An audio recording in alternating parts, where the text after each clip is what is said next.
Čítanie zo svätého Evanília podľa Marka. Sláva tebe, Pane. Ježiš prišiel do svojej vlasti. Jeho učeníci išli s ním. Keď nadišla sobota, začal učiť v synagóge. Počúvalo ho mnoho ľudí a s údivom hovorili, skade to má tento, aká to múdrosť, ktorej sa mu dostalo a zázraky, čo sa dejú jeho rukami. Vari to nie je Tesár, syn Márie a brat Jakuba a Jozesa, Judu a Šimona a nie sú s nami tu aj jeho sestry a pohoršovali sa na ňom. Ježiš im povedal, proroka si všade uctia, len nie v jeho vlasti, medzi jeho príbuznými a v jeho dome. A nemohol tam urobiť nejaký zázrak, ibaže vložením rúk uzdravil niekoľko chorých a čudoval sa ich nevere. Potom chodil po okolitých dedinách a učil. Počuli sme slovo Pánovo. Bratia a sestry, v tomto čase sa veľa cestuje, lebo je dovolenkové obdobie a ľudia si rozprávajú zážitky z ciest. Niektorí na letisku presedia niekoľko hodín, keď mešká lietadlo. Ďalší problémy s klimatizáciou a radom, čo všetko nás môže postihnúť na cestách. A aj pred 2000 rokmi apoštoli boli na cestách. Majú spomienky a zážitky, čo sa udialo, keď prechádzali pri Genezareckom mori z Kafarnauma severnejšie do Nazaretu. V strede je mesto, ktoré sa volá Magdála a odtiaľ začína tzv. Mulicová dráha, ktorá prechádza medzi dvoma horami, uprostred je roklina a potom sa vystúpi do Nazareta. Genezarecké jazero je minus 200 metrov pod hladinou mora, Nazaret je plus 500, takže výškový rozdiel, keď sa ide z Kafarnauma do Nazaretu, je 700 metrov, vtedy trvalo prejsť túto cestu 2 dní. Ježiš nešiel sám s učeníkmi a dôvodom bolo to, že chcel svojej prirodzenej rodine v Nazarete predstaviť inú rodinu tých, ktorí mu dali svoju vernosť, prijali ponuku Božieho kráľovstva. Keď teda išli po Ginosárskej planine, prišli do Magdaly, ktorá sa ináč volala aj Taricheja, lebo Tarikos znamená sušená ryba. To bola činnosť, vďaka ktorej mesto zbohatlo. Počas noci Peter, Ondrej, Jakub, Ján lovili ryby na jazere, ráno prinesli do Magdaly, niečo predali a niečo usušili. Nasolili soľou z mŕtvého mora a potom predávali na všetkých galilejských trhoch. To vtedy malo cenu. A možno tam Peter navrhol, je nás 13 a keď prídeme do Nazareta a zostaneme tam pár dní, to prídeme s prázdnymi rukami. Privedieme Ježišovu matku do rozpakov, lebo si povie, ako mám nakrmiť 13 ľudí. A možno Peter povedal, ale ja tu poznám tých, čo sušia ryby. Oni poznajú mňa. Pomôžu nám, aby sme mali čo doniesť do Nazareta. Bratia a sestry, toto všetko rozprávam preto, aby som vyťahol z výklenku niektoré postavy a umiestnil ich do obyčajného všedného života. Z výklenku pre svetosť vyťahneme aj Pannu Máriu, aj Ježiša, aj apoštolov a umiestňujeme ich do každodenného života a tých starostí, ktoré aj my máme, s varením, praním, upratovaním, nakupovaním, pretože z Ježišovho pohľadu táto všedná činnosť, ak je preniknutá Božou láskou, je Bohu milá. Ale v Nazarete sa skôr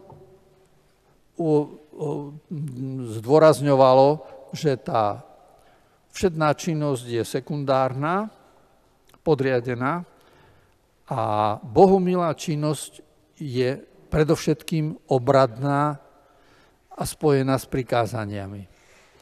No a tam v Nazarete Ježiš narazil, tak povediac, keď v synagóge rozprával, ako ja vám tu dnes, tak to, na čo narazil, je, že on mal iné posolstvo, než oni chceli počuť.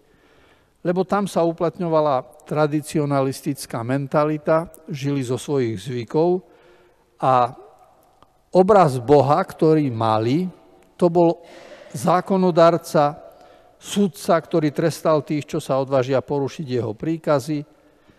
Bol to Boh iný, ako ho mal Ježiš. Ježiš hovoril, že Boh miluje každého človeka, všetkých ľudí považuje za svoje deti, slnku dáva vychádzať na dobrých i na zlých.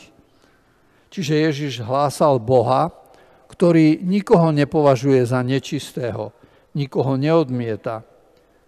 Hlásal Boha, ktorý odpúšťa skôr, aby sa ani sa neopýta dopredu, či sa ten hriešnik kaja, najprv odpúšťa a potom, keď je ten hriešnik zahrnutý jeho láskou, tak si uvedomí, ako ďaleko je od Boha a od seba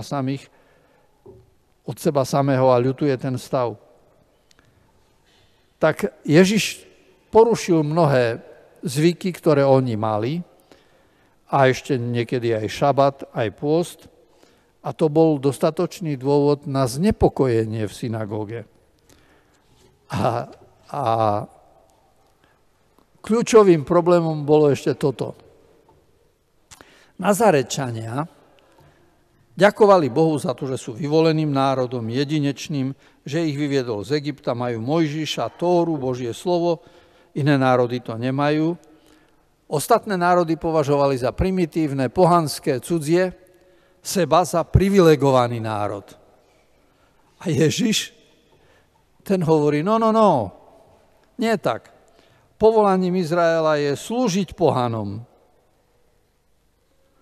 aby aj im priniesli Abrahámovo požehnanie. A toto, keď počuli v syna, oni, Židia, majú slúžiť pohanom. To je názor, ktorý narúšal ich exkluzivizmus, uzavretosť, oddelenosť, čo ich charakterizovali. A teraz ďalšia vec. Keďže nevedeli, ako argumentovať proti tomu, čo rozprával Ježiš, tak použili takú fintu, ktorú robíme, že preskočíme z obsahu na formu. Čiže zmeníme metódu, nevieme vecne a tematicky hovoriť, tak využijeme niečo z formy. A toto urobili oni. Čiže nepočúvali, čo hovorí, ale začali rozmýšľať to, kto hovorí. Kto to je, že také si dovoľuje. A vzniklo slovo, či to nie je Tesár, syn Márie, ani mu nepovedali meno, ale stotožňujú ho s povolaním. A čo vtedy to slovo tesár znamenalo? Každá rodina, keď bola zámožná, mala nejaký kus poľa, z toho žila, lebo pôda bola garanciou obživy.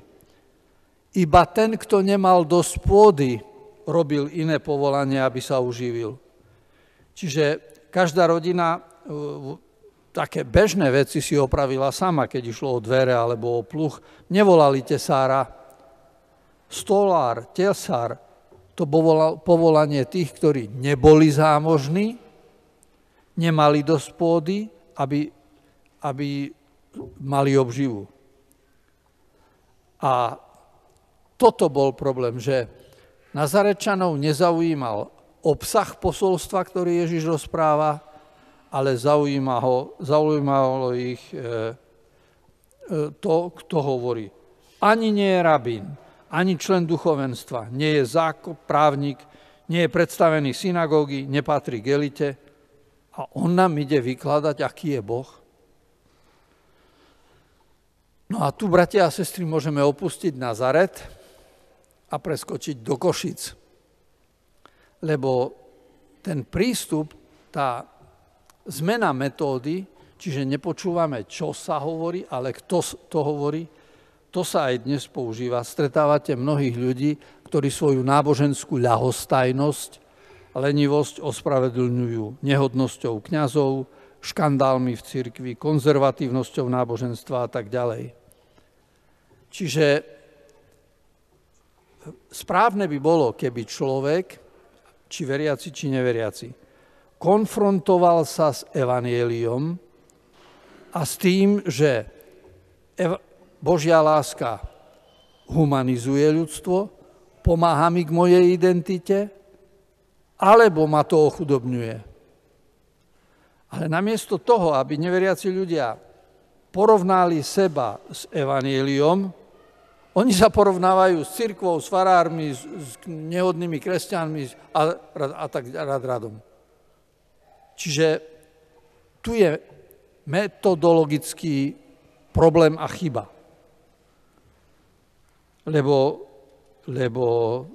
ľudia by si mali klásť otázku, akým štýlom žijem, ako rozmýšľam, aké hodnoty vyznávam a keby som prijal štýl Ježišov, čo by to znamenalo?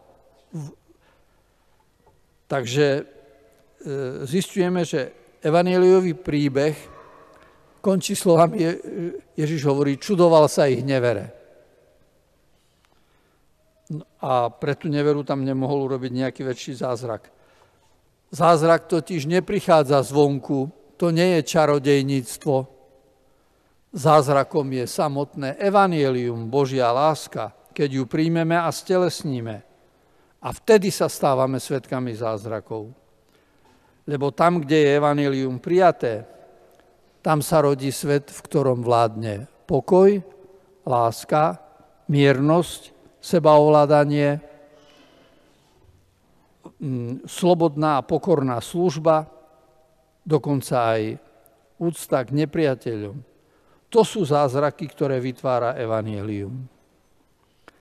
A tak ďakujeme dnes za tento úryvok evanjelia, čo sme prečítali, a ďakujeme za poznanie, že vždy sa musím porovnávať s Božou láskou a neporovnávať sa s tými, ktorí ju aplikujú alebo neaplikujú, majú alebo nemajú a tak ďalej. Aby sme sa zbytočne nevyhovárali ako Nazaretčania. A zakončíme jedným príbehom. Kedysi dávno vypukol v dedine požiar, boháč a chudák, ktorí boli až do toho dňa susedmi, prišli o všetko, čo mali. Ten bohatý človek si skoro zúfal a hovorí chudobnému, vysvetli mi, ako je možné, že ty, hoci si pokojný, hoci si prišiel o všetko, čo si mal, zhorelo to v plameňoch. A vtedy mu chudobný povedal túto vetu. Mne zostal môj Boh, ten tvoj zhorel s tvojim domom. A to je veľká pravda o živote, bratia a sestry. Niekto má šport za božstvo, niekto má prácu za božstvo. Každý, čo považuje za najdôležitejšie a všetko to zhorí. Ale ten chudobný povedal správne, mne zostal môj Boh, ten tvoj zhorel s tvojim domom, lebo to bolo tvoje náboženstvo. Ďakujme Pánu Bohu, že nás vedie svojou cestou, rozvíja naše poznanie, dáva nám pochopiť svoju náklonnosť a umožňuje nám, aby sme aj v dňoch budúceho týždňa zostali ako skupina apoštolov, ktorá s Ježišom kráča životom, ako oni na ceste z Kafarnauma do Nazareta. Amen.